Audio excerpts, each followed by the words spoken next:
জাতীয় পতাকা অবমাননার অভিযোগে রাষ্ট্রদ্রোহ মামলায় বাংলাদেশ সম্মিলিত সনাতনী জাগরণ জোটের মুখপাত্র চিন্ময় কৃষ্ণ দাস ব্রহ্মচারীর জামিন স্থগিত করেছেন আপিল বিভাগ। ৩০ এপ্রিল সন্ধ্যায় রাষ্ট্রপক্ষের আবেদনের প্রেক্ষিতে আপিল বিভাগের চেম্বার বিচারপতি মোহাম্মদ রেজাউল হকের আদালত এই আদেশ দেন। হাইকোর্টের রায়ের অনুলিপি প্রকাশ ও নিয়মিত লিভ টু আপিল দায়ের না হওয়া পর্যন্ত এই স্থগিতাদেশ দেওয়া হয়েছে। রাষ্ট্রপক্ষে শুনানিতে উপস্থিত ছিলেন অতিরিক্ত attorney general barrister Anik R Haque, যিনি রাষ্ট্রপক্ষের হয়ে শুনানি প্রদান করেন। এছাড়াও রাষ্ট্রপক্ষে অতিরিক্ত অ্যাটর্নি জেনারেল মোহাম্মদ আব্দুল জব্বার ভূঁইয়া ও deputy attorney general Farid Uddin Khan উপস্থিত ছিলেন। জামিনের পরে আইনজীবী প্রবীর হালদার বলেন, হাইকোর্ট চিন্ময় দাসকে জামিন দিয়েছেন।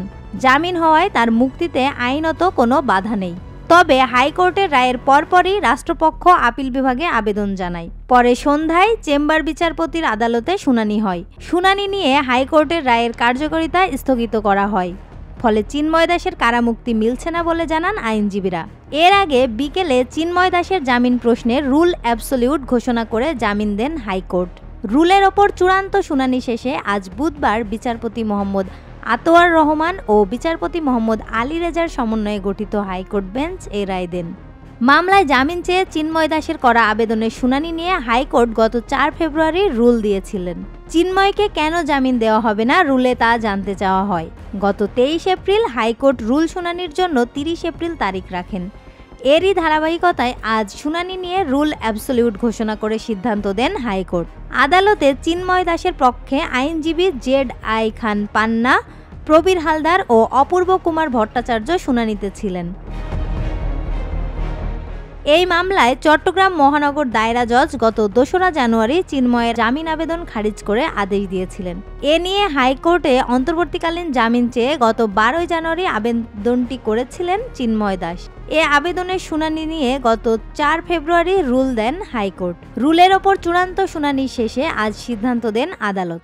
মামলায় গ্রেপ্তার চিন্ময় দাসের জামিন নামঞ্জুর হওয়া নিয়ে গত বছরের ২৬ নভেম্বর চট্টগ্রাম আদালত প্রাঙ্গণে সংঘর্ষ হয়েছিল। এ সময় আইনজীবী সাইফুল ইসলামকে পিটিয়ে ও কুপিয়ে হত্যা করা হয়। জামিন নামঞ্জুর হওয়ার পর চিন্ময় দাসকে কারাগারে নিয়ে যাওয়া হয়।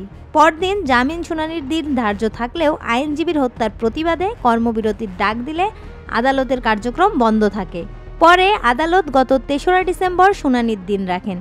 সেদিন চিন্ময়ের কোনো আইনজীবী উপস্থিত না থাকায় আদালত শুনানির জন্য ২ জানুয়ারি পরবর্তী দিন রাখেন।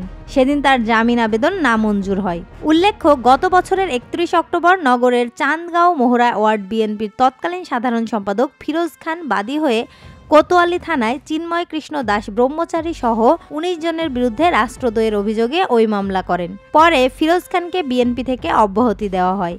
এ মামলায় চিন্ময় কৃষ্ণ সহ কয়েকজনকে গ্রেপ্তার করা হয়েছে।